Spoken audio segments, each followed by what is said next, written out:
മാസ സാധനങ്ങളൊക്കെ ഒഴിച്ചെടുത്തി കഴിഞ്ഞാൽ എനിക്ക് ഗസ്റ്റ് റോൾ എന്ന് പറഞ്ഞാൽ ഒരു ക്യാമിയോ ആണ്. ഒരു 1-2 സീനുള്ളൂ. മറ്റേ ആക്ഷൻ ഹീറോ വിജില് സുരാജ് വരണത്. അതെനിക്ക് തോന്നുന്നു ഇപ്പത്തെ സുരാജിന്റെ ഒരു സാധനം ഉണ്ടല്ലോ, ഭയങ്കര ഒരു പെർഫോമർ.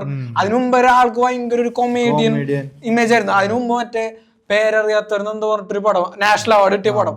അതിനുശേഷമാണ് ഒന്ന് മാറി തുടങ്ങി. പക്ഷെ അപ്പോൾ ഈ മെയിൻ കൊമേഴ്ഷ്യൽ പടങ്ങൾക്ക് ഇങ്ങനത്തെ റോൾ ഇയാൾ മാറിയിട്ടില്ല. അതിൽ ഫസ്റ്റ് തന്നെ പറഞ്ഞു ആക്ഷൻ ഹീറോ വിജു. അത് പക്ഷെ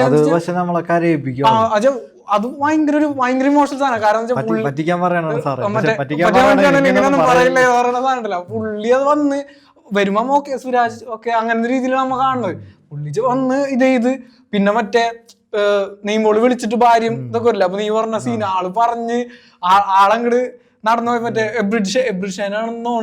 എബ്രിഡ്ഷാൻ ഡയറക്ടർ ആള് പറഞ്ഞ സാധനം വെച്ച് കഴിഞ്ഞാല് ഇത് കഴിഞ്ഞിട്ട് ആള് നടന്നു പോണ ഒരു ഷോട്ട് ഉണ്ട്, മറ്റേ ഡോറിന്റെ ഒരു ഗ്ലാസിന്റെ ഇടയിൽ കൂടെ കാണിക്കുന്നത്.